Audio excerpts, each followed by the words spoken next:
Un polar pour comprendre le drame des réfugiés, notamment de ce qu'on a appelé la jungle de Calais en France. Olivier Norek publie Entre deux mondes. Il est l'invité du Grand Angle.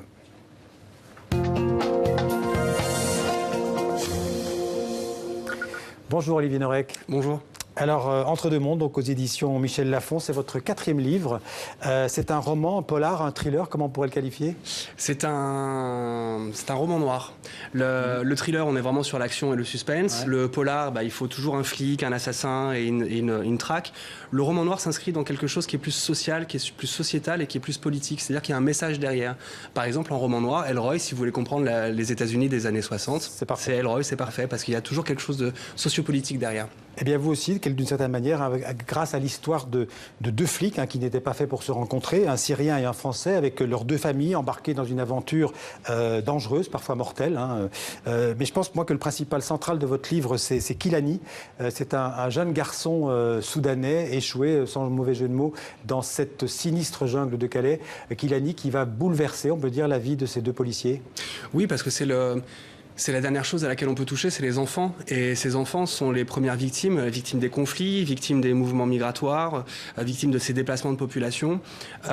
Donc, en plus de ça, c'est un véhicule ultra empathique qui permet surtout de faire oublier au lecteur qu'il lit une histoire de migrants, qu'il lit une histoire d'étrangers, parce que effectivement, la France nous a montré aux dernières élections qu'une partie de la population n'était pas encline à écouter ces histoires, à les lire. Et j'ai voulu ultra empathiser ces personnages pour qu'on oublie rapidement qu'ils sont des migrants, pour qu'on oublie rapidement qu'ils viennent d'ailleurs, que ce sont des étrangers, et que de par leur réaction, de par leur humanité, par leur générosité, leur tolérance, en fin de compte, on réalise très rapidement qu'ils sont nos similaires, nos identiques, nos frères. Et c'est plus des migrants, c'est plus des étrangers, c'est des gens comme nous. Et cette histoire pourrait nous arriver. Alors, Olivier Norek, vous avez travaillé dans l'humanitaire au début. Vous avez travaillé, je crois, en Guyane et puis dans l'ex-Yougoslavie. C'est ça, en ex-Yougoslavie pour Pharmaciens sans frontières. Voilà. Et puis vous êtes devenu flic. C'est ça. Vous l'êtes toujours, mais vous êtes en disponibilité. Mais vous avez travaillé pendant une dizaine d'années en Seine-Saint-Denis, dans le 93. Pendant 17 ans, oui. Voilà. Et puis, comment et pourquoi un policier comme vous se met à écrire un livre sur la question des réfugiés? Alors, c'est pas un policier, c'est un citoyen. Et puis même, je me reprends, vous avez raison, c'est aussi un policier. Ouais. Du côté policier, en fin de compte, le plus intéressant, c'était quand même de créer un polar dans le seul endroit en France où on ne pouvait pas enquêter. On ne peut pas enquêter dans un camp de réfugiés. C'est un camp de réfugiés dans la jungle de Calais, le plus grand bidonville d'Europe. Et on n'a pas accès aux réseaux sociaux, on n'a pas accès aux écoutes téléphoniques, à l'ADN, aux empreintes papillaires, à l'enquête de voisinage, la recherche de témoins. Donc tout ça est absent d'un camp de réfugiés. Et donc c'est assez fou de créer un polar dans un endroit où on ne peut pas enquêter, où on a 10 000 suspects. Un flic ne peut pas enquêter dans la jungle de Calais, ou ne veut pas, ou ça ne se fait pas. C'est un territoire interdit? C'est pas que c'est un territoire interdit, on peut y rentrer si on veut. Et de toute façon, il y a des policiers partout autour de la jungle de Calais, parce que ça permet quand même de garder une certaine sécurité. Il faut savoir que même si ce ne sont pas 10 000 migrants, la même masse, ce sont des Afghans, des Érythréens, des Somaliens, des Soudanais. Ce sont parfois des peuples qui se font la guerre, et ce sont parfois des peuples qui, à l'intérieur même de la même population, se font des guerres fratricides. Donc c'est assez compliqué, c'est assez violent, et la présence des policiers autour est en fin de compte, malgré tout ce qu'on peut dire, a été assez bénéfique. Alors je disais, c'est l'histoire de deux flics et de leur famille. L'idée de ce flic syrien, donc c'est Adam dans le livre, comment ça vous est venu? Parce que c'est pas évident de parler d'un flic syrien pour évoquer l'affaire des réfugiés en France. Oui, en fait, il me fallait un double regard. Il fallait le regard d'un flic syrien qui débarque en France et qui juge la France de par ses rêves et de ce qu'il attendait d'elle, et d'un flic français qui juge la France de ce qu'il espérait d'elle et de ce qu'il pensait d'elle. Donc cette rencontre, et puis c'est aussi la rencontre de deux pères de famille. Ce sont deux pères, deux flics et deux déçus. Ouais. Et ils sont en face d'une série d'homicides, et parce que c'est leur ADN, ils vont devoir enquêter. Alors on ne va pas raconter tout le livre, mais le flic... S'il vous plaît, non? Le flic syrien, enfin quand même c'est difficile de parler d'un roman sans en parler vraiment. Donc ce flic syrien... Je vous arrêterai si vous allez voilà, ce flic syrien... et il arrive en France parce qu'il attend cette femme et cette petite fille dans le camp de Calais. C'est ça, elles sont parties avec quelques semaines d'avance sur lui, parce que lui, il avait encore des choses à régler en Syrie, parce qu'on va découvrir que c'est donc un agent infiltré qui essaye de se battre contre le gouvernement de Bachar el-Assad, et comme il est en danger, il va envoyer sa femme et sa fille en avance dans la jungle de Calais. Quelques semaines après, il part, il fait le même trajet, la même épopée qu'elle, c'est-à-dire qu'il traverse des continents pour arriver jusqu'à... C'est lui qui arrive le premier. Voilà. Et alors qu'elle devait être là, il devait se les retrouver, ils ne les retrouvent pas, et ça va être cette attente interminable. Voilà. Et en fin de compte, ces homicides dans la jungle, il y a un truc qu'il faut savoir, c'est que dans la jungle de Calais, 75 à 80% des gens qui étaient là-bas, de parce qu'ils ont vu, de parce qu'ils ont vécu, de parce qu'ils ont perdu, sont atteints de troubles psychiatriques. Ça va de la petite dépression à la schizophrénie. Et un des grands dangers dans la jungle de Calais, c'était de ne pas devenir fou d'attente et fou d'espoir. Il faut faire quelque chose. Il faut faire quelque chose. Et ce type qui cherche sa femme et sa fille, ce flic, va accueillir presque comme une bonne nouvelle cette série de meurtres, parce que ça va lui permettre de faire autre chose, parce que flic c'est son ADN, il va se jeter dans cette enquête alors qu'il n'a rien à y faire. Et donc il va croiser la vie, le destin de ce petit garçon, Kilani, et pour des raisons assez sordides d'ailleurs, on va peut-être pas le raconter, mais bon, ce petit garçon, on peut le dire, se fait violer, donc il prend sa défense. C'est ça. Et devient en fait le père adoptif, on peut dire, de ce petit... En tout cas, c'est... Père adoptif ou chef de guerre. Il va falloir qu'on réussisse à comprendre qui est cet enfant. Et est-ce qu'il voit Adam comme un père ou comme un chef de guerre. On va découvrir au fur et à mesure des pages qu'en fin de compte, le personnage le plus complexe, ça va être cet enfant d'à peine 10 piges, qui donc a vécu des choses terribles. Quand j'étais dans la jungle de Calais, j'en ai rencontré des enfants comme ça. Et ce qui est terrible, c'est qu'on le remarque tout de suite, on n'a pas besoin de parler avec eux. Il manque dans leurs yeux quelque chose qui est la candeur, l'ingénuité, qui est l'enfance. Parce que ce livre, en fait, il est basé, il faut le rappeler, sur une enquête. Vous avez été dans cette jungle, vous avez rencontré plein de gens. Impossible de parler d'un sujet aussi sensible. Et j'invite tous ceux qui souhaitent parler sur des sujets aussi sensibles, de s'intéresser beaucoup plus, d'y rester beaucoup plus longtemps. Moi, j'y ai passé plusieurs semaines, jour et nuit, et surtout d'être à l'écoute de tous les acteurs. Quand je suis allé dans la jungle de Calais, j'ai eu l'honneur d'être le réceptacle de leurs histoires, parce qu'à un moment donné, au bout de quelques jours, ils se sont dit, tiens, lui, il n'est pas venu pour prendre, il est venu pour apprendre.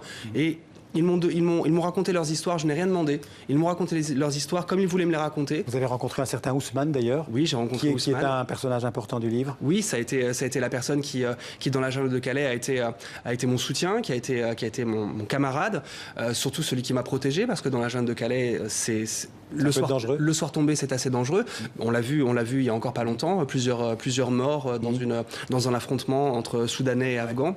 Et oui, c'est lui qui est venu à ma rencontre, parce qu'il a vu dans mes yeux quelque chose qu'il n'avait pas vu dans les autres yeux des journalistes ou des gens qui venaient comme ça un après-midi pour voir ce que c'était. Et le fait est qu'en fait, j'avais déjà fait des missions humanitaires en ex-Yougoslavie, que je connaissais un petit peu cette situation, la situation de guerre, je savais ce que c'était. Et être dans un camp de réfugiés, c'est quelque chose qui ne m'était pas étranger.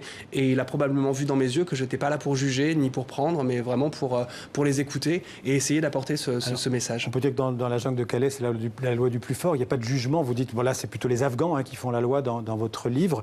Mais vous dites, c'est d'ailleurs sur la page de couverture, que c'est un endroit en France où l'on peut tuer sans conséquence. Oui, parce qu'ils ne font pas partie de la France et on leur a bien montré. Quand ils sont arrivés en France avec tous leurs espoirs et avec le souhait de retrouver leur famille qui est en Angleterre, ce qu'ils ont vu, c'est des policiers. En fait, l'État s'est dit combien il faut de flics pour accueillir des migrants. Ces migrants-là, ils ont traversé les pays les plus dangereux de la planète pour arriver jusqu'en Angleterre. Et on aurait pu penser qu'on les aurait accueillis avec un tout petit peu plus d'humanité. Il faut savoir que quand même, on est allé jusqu'en cour de cassation pour savoir si on mettait de l'eau chaude dans le camp de réfugiés ou pas. Comme si on avait oublié qu'en 1940, ce qui s'est appelé historiquement l'Exode, nous aussi, on a fui. On était 8 millions de Français à fuir l'invasion nazie. On est 2 millions de Belges. C'est-à-dire que les réflexes de ces gens sont les réflexes que nous avons eus avant, et on pourrait peut-être mieux les comprendre plutôt que de les accueillir dans un camp qui, je le répète, était le plus grand bidonville d'Europe. Alors ce camp, il a été rasé, démantelé, comme on dit officiellement. En 2 fois, oui. En fin 2016. Aujourd'hui, alors ils étaient à peu près 8-10 000, je pense. C'était une petite ville. Alors aujourd'hui, ça recommence parce qu'il y a des centaines de gens, de réfugiés qui sont à nouveau à Calais. Ça recommence partout en France. Et vous dites ce démantèlement, c'est l'enfumage de la décennie. Enfin, c'est un personnage qui le dit, mais je pense que c'est vous qui le pensez. Voilà, comme vous y allez. Oui, évidemment. Le problème, c'est que ces 10 000 personnes étaient encadrées par des policiers qui empêchaient donc les différentes populations de se refaire la guerre à l'intérieur, mais aussi faciliter la distribution de nourriture. Et les policiers n'étaient pas là que pour leur balancer de la lacrymo, évidemment. Il y avait une sorte quand même de respect des migrants qui me disaient police is good inside, bad outside. En fait, ils avaient peur de les croiser hors de la jungle, mais dans la jungle, ils savaient bien que s'ils n'étaient pas là, ce serait été un chaos. Et oui, c'est une situation qui est complexe de par le fait que maintenant ils ont été disséminés un peu partout, je dis dilués dans le livre, un peu partout en France, et qu'on ne sait pas très bien où ils sont, on ne sait pas très bien comment les aider. Je pense que les centres d'accueil et d'orientation n'ont pas été la réussite escomptée. En tout cas, si ça l'avait été, je pense qu'on en aurait un peu plus parlé dans les journaux, à la télévision. Je déplore le fait qu'il n'y a aucun reportage sur les centres d'accueil et d'orientation, donc je pense que ça n'a pas si bien marché que ça. Le temps passe très vite, il y a un autre personnage dans le film, c'est le flic français Bastien. C'est un livre, c'est pas un film, ce sera un film. Oui, j'ai dit le film. Mais que sur le film, hein. Allons-y gaiement. C'est un lapsus.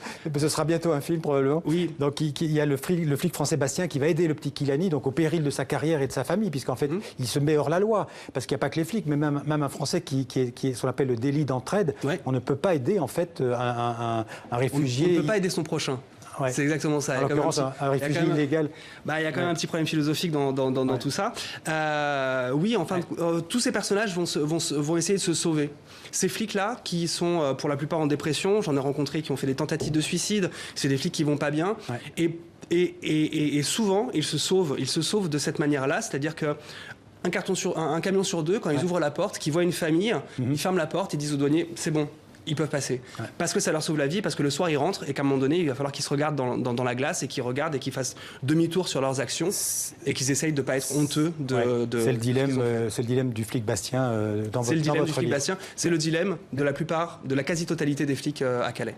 Merci Olivier Norek. C'est moi qui vous remercie. Un livre formidable pour comprendre ce qui s'est passé dans la jungle de Calais, entre deux mondes, aux éditions Michel Lafon. Merci beaucoup.